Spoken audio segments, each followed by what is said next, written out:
Antonietta Meo, affectionately called Nenolina, was born on December 15, 1930 in Rome, Italy.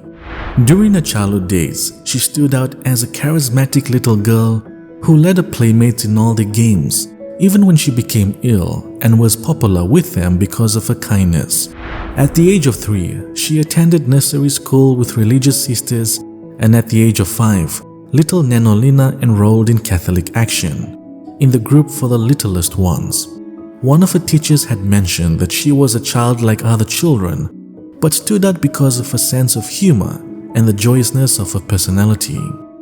She was not yet 5 years old when a swelling was noticed in her left knee. It was thought that at first she had injured the area in a fall, but eventually the correct diagnosis was made.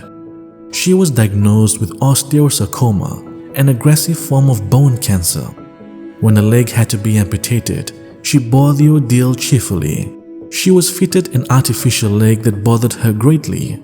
However, she offers it all to Jesus, saying, "May each step I take be a little word of love." Already at that age, she had a concept of the value of suffering that was incomprehensible without the grace of God.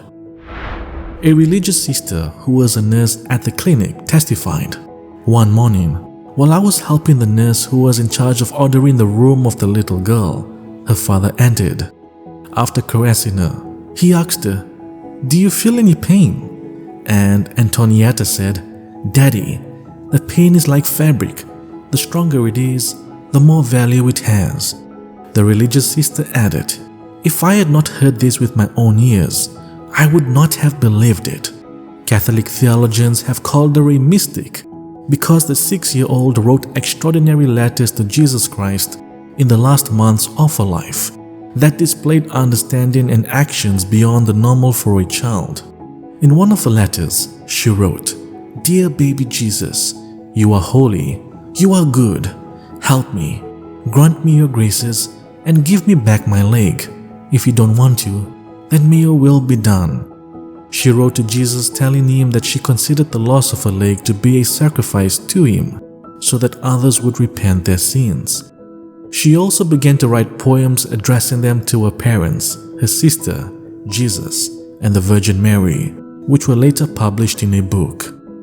The amputation of her leg had not stopped the tumor that had spread to the head, hand, foot, throat, and mouth.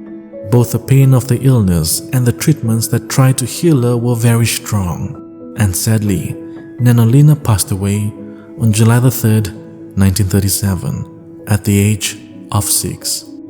Venerable Antonietta Meo, prega per noi.